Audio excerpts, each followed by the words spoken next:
यदि आपको सुखी रहना है तो किसी से अपनी तुलना नहीं करो। आप ही हो, आपके समान कोई नहीं। फिर क्यों दूसरों से अपनी तुलना करना, ईर्ष्या करना। आइए इस बात को एक कहानी के माध्यम से समझते हैं। एक कौवा जंगल में रहता था और अपने जीवन से संतुष्ट था। एक दिन उसने एक हंस को देखा। यह हंस कितना सफेद है, कितना सुंदर लगता है। उसने मन ही मन सोचा। उसे लगा कि यह सुंदर हंस दुनिया में सबसे सुखी पक्षी होगा, जबकि मैं तो कितना काला हूं। यह सब सोचकर वह काफी परेशान हो गया और उससे रहा नहीं गया। उसने अपने मनोभाव हंस को बताए। हंस ने कहा, वास्तविकता ऐसी है कि पहले मैं खुद को आसपास के सभी पक्षियों में सुखी समझता था, लेकिन जब मैंने तोते को देखा तो पाया कि उसके 2 रंग हैं तथा वह बहुत ही मीठा बोलता है। तब से मुझे लगा कि सभी पक्षियों में तोता ही सुंदर तथा सुखी है। अब कौवा तोते के पास गया।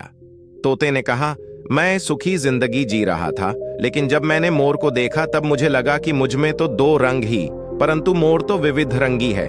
मुझे तो वही सुखी लगता है। फिर कौवा उड़ा ढाकर प्राणी संग्रहालय गया, जहां कई लोग मोर देखने एकत्र हुए थे। जब सब लोग चले गए तो कौवा उसके पास जाकर बोला, मित्र, तुम तो अति सुंदर हो।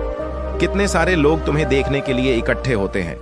प्रतिदिन तुम्हें देखने के लिए हजारों लोग आते हैं, जबकि मुझे देखते ही लोग मुझे उड़ा देते हैं। मुझे लगता है कि अपने इस ग्रह पर तो तुम ही सभी पक्षियों में सबसे सुखी हो।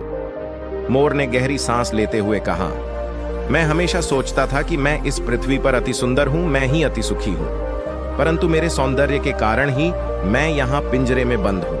मैंने सारे प्राणी में गौर से देखे तो मैं समझा कि कौवा ही ऐसा पक्षी है जिसे पिंजरे में बंद नहीं किया जाता।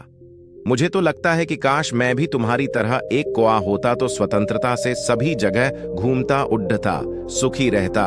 मित्रों, यही तो है हमारी समस्या। हम अनावश्यक ही दूसरों से अपनी तुलना किया करते हैं और दुखी उदास बनते हैं। हम कभी हमें जो मिला होता है उसकी कद्र नहीं करते। इसी के कारण दुहक के विष चक्र में फंसे रहते हैं। प्रत्येक दिन को भगवान की भेंट समझकर आनंद से जीना चाहिए। सुखी होना तो सब चाहते हैं, लेकिन सुखी रहने के लिए सुख की चाबी हाथ करनी होगी तथा दूसरों से तुलना करना छोड़ना होगा, क्योंकि तुलना करना दुहक को न्योता देने के समान है।